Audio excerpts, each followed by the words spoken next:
So we are, oh, I hope it's not getting slow, writing linear relationships in 3 forms. Okay, so that's what we want to do, and we are basically looking at, come on, equivalence. So equivalent forms. So different but the same. Remind me, what do linear relationships show?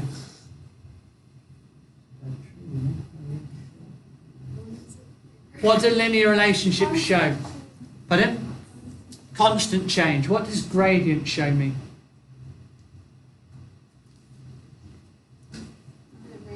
Good, rate of change. These are the kind of things you should be going, yeah, I can do that. So we're talking a rate of change. If the gradient is a larger number,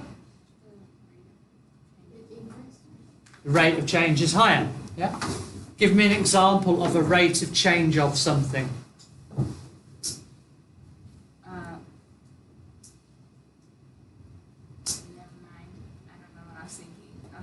Nick?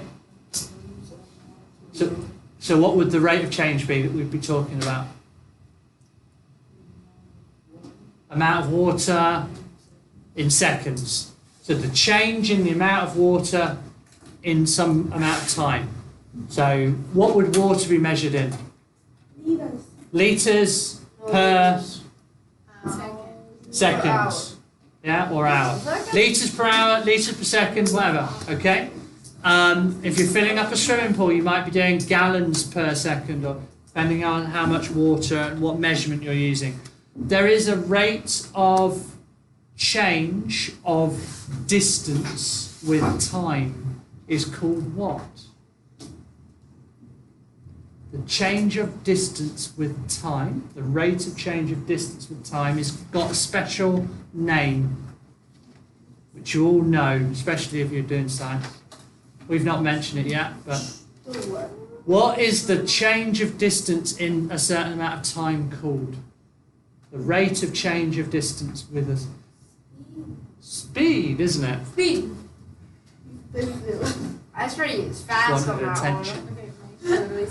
What would be, you should get the clue now, so the rate of change of distance with time is speed, because what are the units of speed? Kilometres per hour. The change in kilometres from a point, okay, per hour.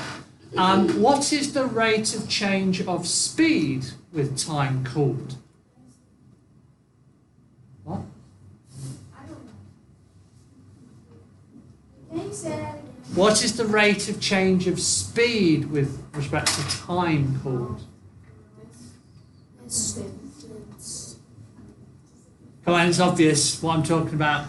So the change in distance with time is called speed. So the change in speed with time is called? No. Time. When you word it like that, it's Rate. What? No, it is a rate of change of speed. What is the rate of change of speed called? What is happening if you are changing speed? You accelerate or Okay. increase. Acceleration, isn't it? Your rate of change of speed is called acceleration. Okay, so we've talked about those. So if we've got a graph that's a change in distance with time, we're looking at speed. If we've got a graph of change in speed with time, it's called acceleration. I remember my physics teacher when I was doing A-level physics annoying me because he said there was no such thing as deceleration. It was like, yes, there is. We do it. When we slow down, we decelerate. Like, no, we don't. No, that's just not using as much acceleration. No, he said it's accelerating, but in a negative direction. You have a negative acceleration. Your acceleration is, eh? No, it's not. So this is something else for another time with your. Maybe you should ask your science teachers. That's Do just they? like when things get colder as well. Hey? That's just like things with getting colder. Well, I think people say. I guess if we check the dictionary, there must be a word called decelerate. But actually, because you know, scientists and things have very specific ways of writing things and talking about things, like mathematicians. in mathematics, similar is not the same as what you would call similar. You know? So I think in physics you have acceleration, and you either have positive acceleration, which is where you're getting faster, or you have negative acceleration where you're getting slower. Okay. But anyway, let's have a look. So if I said to you, we've got three forms of an equation. We have y equals mx plus c. What's that called? Standard form. We learned that second. It's Slope-Intercept. So this is called the Slope-Intercept Form. Okay. We then looked at a different type, okay, which I would say is normally ax plus by equals d. What was that called generally? So this would be standard form. And there is another one. And the other one, okay, y2 minus 1 equals m times x2 minus x1. Okay, you might recognize that. What does it look like? But it's not quite the same. The gradient. This is actually called point slope form. Okay. And they're called because for this one we have it in gradient and intercept. Okay. This one we have a point x, these two, and we have the gradient. Right. So what we need to be able to do is use different forms and understand what they're useful for. Now we already started graphing this standard form the other day, didn't we? Okay. So let's have a look at a few ways. We've got to be able to rearrange them into their different forms. All right. So to understand that I'm not changing anything about the line, I'm just changing the form in which I'm writing it. Yeah. So it's still giving me exactly the same information, but it's written in a different form. It's like reading a story and having it in English and having it translated into Spanish. Means exactly the same thing, tells you exactly the same story, but it looks different. Okay? So if I said to you, we've got this one, 2y equals minus 4x plus 8, and I want it in the form of y equals mx plus c. Any ideas what we could do?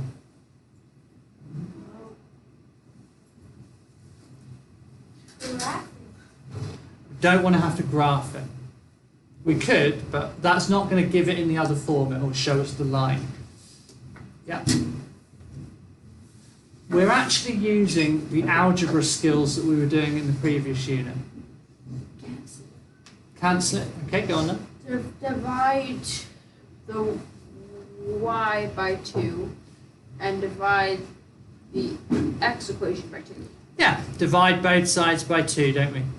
Why do I do that? Because I only want what 1y equals. So we end up with 2y divided by 2 is y. What's minus 4x plus 8 divided by 2? Minus 2x plus 4. What's the gradient? Negative 2. What's the intercept? 4. Got to be more specific now. Positive. What are the coordinates of the intercept? 1. 1. 0, 4, isn't it? Yeah. Do you remember what is the y-axis intercept? Is when x is 0. Yeah. Remember that? Okay. All right. So there's one example. Another example would be if I gave it to you in standard form, so 5x subtract 10y equals 20, and I want it in y equals mx plus c. Okay. What would you do? Any ideas? Pardon? Same thing. I want, this is in standard form. Alright? But I want it in y equals mx plus c form. Gradient intercept form.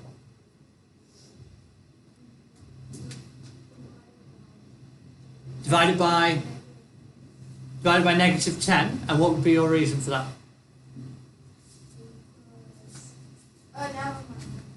You got the right idea, but not, we wouldn't do negative 10. What would you do? I wouldn't do 20 either. 5. Why 5? It's not the gradient, actually. That's the thing. This is not currently the gradient. And we'll show. Pardon? Good. They're all divisible by 5. So if we divide it by 5, we're dividing by 5 because that is a common factor, isn't it? Of all of them. 5, 10, 20 can all be divided by 5. So what's 5x subtract 10y divided by 5? X minus 2y equals 4. So there's one step done. What would I do now? Oh? Well, if we want to make, I just want to get this straight for stuff. If we want to make the y equals mx plus c, if we want to turn this into y equals mx plus c, Yeah. either we have to take away the y, because in the other form the y is on its own. Yeah. And we have to get a number on its own added or subtracted by x. Yeah. That's what we're going. How do you do that? I don't know. Well, this is one that probably confused a few of you before, but it's because you're feeling like you want to go straight to the answer and you don't actually have to. You have another step in between. Divide it by y.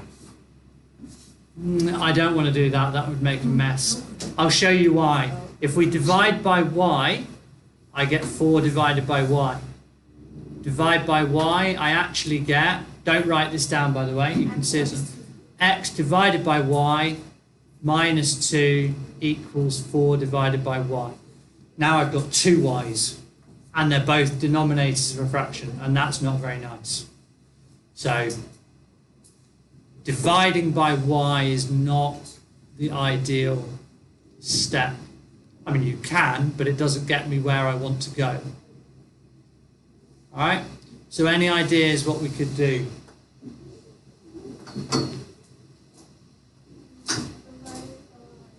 Division is not the first thing I would do.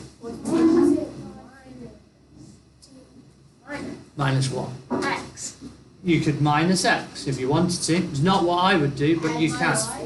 I would add 2y. So I'm going to add 2y. Why do I add 2y? Because at the moment it's subtract and I don't want negative. So what do I get left with on this side? 0. You just get left with x. Just get left with x, don't I? Because negative 2y, add 2y, means they're gone. But on this side is now 4 plus 2y. Now you might say, but we're no better off than we were, but what can I do now? Subtract 4. Now I can subtract the 4, yeah? So if I subtract that 4, and I get x subtract 4 equals 2y. What is happening? Now you add 4? Divide. Why would I want to add? I don't know. Because I want. Now you divide by 2. Yeah. Now we divide by 2, don't we? So we divide by 2. You get 1. And I get 1y equals x subtract 4 divided by 2. Now I'm not quite there yet. This is What is the gradient of that? 2. It's not 2. When I ask for It's gradient, by the way, -2. it should never have an x in it. The gradient does not have the x. It's not 1 actually. It's not -2. It's not 2. Why is it 0.5? I went divided by 2. Well, why didn't we just leave it as 1 divided by 2? 1 divided by 2. Look, Negative. right. This time, this is important, guys. Can everyone pay attention? Was that right? I will know. I will put this one in the test. Right. This is 1x minus 4, but all divided by 2. Yeah. Now, we then should really do is 1x divided by 2, subtract also 4 divided by 2, yeah? So I've split the fraction up. So now, what is the gradient?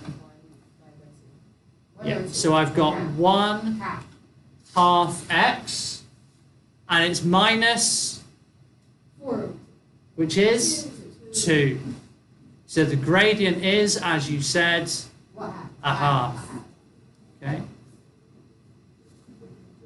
All right? So,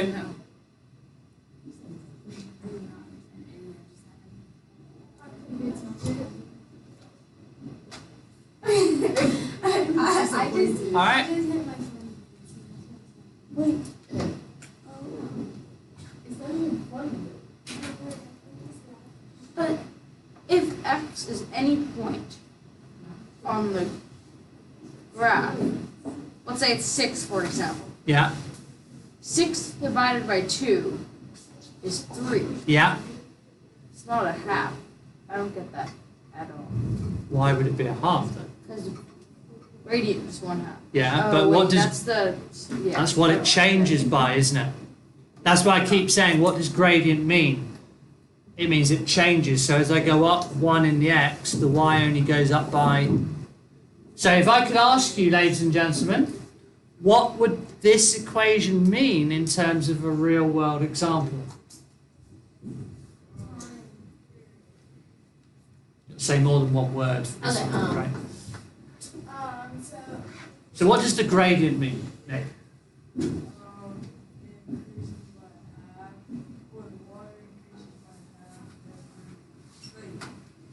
Yeah. No. You said decreases. Nope, No, it's not a negative. not a negative gradient. So It takes a half You were right at first.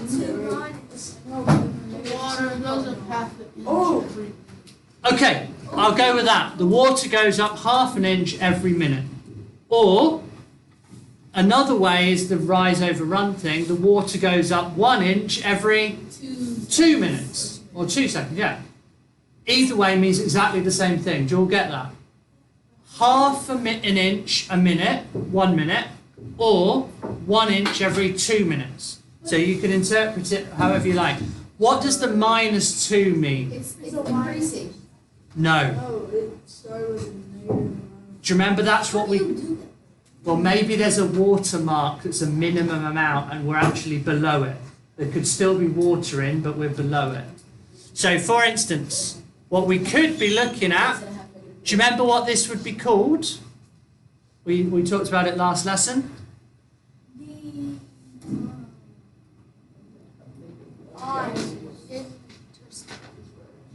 It is an intercept, but we are... Yesterday's lesson we talked about something. A few of you asked what was meant by initial condition. the initial condition. Okay? The initial condition, which is, as you said, on the graph would be the y-axis intercept. But it's not an intercept unless you're on a graph. If it's only the equation, it's the initial condition. Okay. Would you like me to do either that one again or another one similar to show you? Okay. All right. Yes, ma'am. Is that the main test? Yes, definitely, because you can't do it. So I'm going to check. So mean. I don't know why I'm asking you. I've told you what the test is. I've actually told you it. Right, this one, guys. Slightly different to standard form. Alright? But still treat it exactly the same way. So this is not quite standard form, it's very much like it, but I want it in y equals mx plus c. I want it in gradient intercept again. So do you notice what up here, look, on this previous one? Was 5 the gradient? What was the gradient? So can you see how standard form, I can't necessarily tell the gradient. I have to put it in gradient form to be able to see the gradient easily. That's important. Don't look at the number in front of the x and assume that's the gradient unless it's in gradient intercept form. Yeah? That's why we have its name. So is the gradient 2? No. No, because it's not in gradient intercept It's form. the standard form. And we know it is not gradient of 2 because y, we've got 3 of them. And it's only the gradient when we have how many y's? End up being 2 over 3. Could be. You think it could end up being 2 over 3? Well, let's see. What would the first step we could do? -9. I wouldn't. I wouldn't do that. You can, but I wouldn't do Plus it. 3. Plus 3 y, yeah? Why have I done that? Because I don't want a negative y, and I'm going to add 3y, and you'll notice that suddenly it's already in 2x plus 9. Look, it's already almost in that form. Daniel, stay with me. Writing this down. Focusing, waking up. Good. But I'm not quite there yet. Divide it by 3. Gives me 1y equals 2x plus 9 divided by 3. But what is it in actual gradient intercept form? 2 over 3 x plus, but 9 over 3 is better written as 3. See, I told you. What? I said it was She did say it would be 2 over 3. Okay?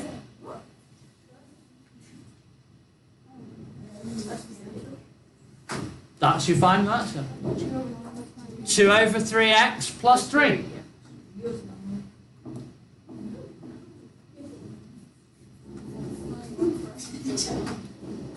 Okay, one for you to do.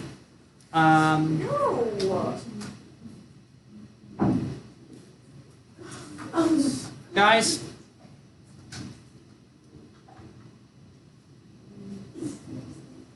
Okay, go for it.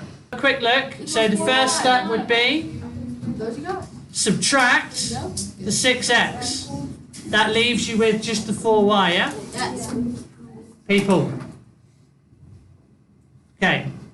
I subtract the 6x because I want the y's to be left behind. But I have to do the same on the other side. Now, there is no simplifying of that, is there? I've got 24 and I subtract 6x. I have to stay that way. Alright? I can't subtract 6 from 24. But that's what it is. But now I've got 4 y's. I only want 1 y, so I have to divide by 4, both sides. And that now ends up being y equals 24 minus 6x divided by 4. But the final step is to do 24 divided by 4 is 6 minus X. 6. Okay? But there is actually one final bit of simplifying that could be done. Good. 3 over 2x. 3. So what is the gradient of this? No. 6. No. -3. Negative 3 over 2 is the gradient. Would it? Oh, never. Wait. Never mind.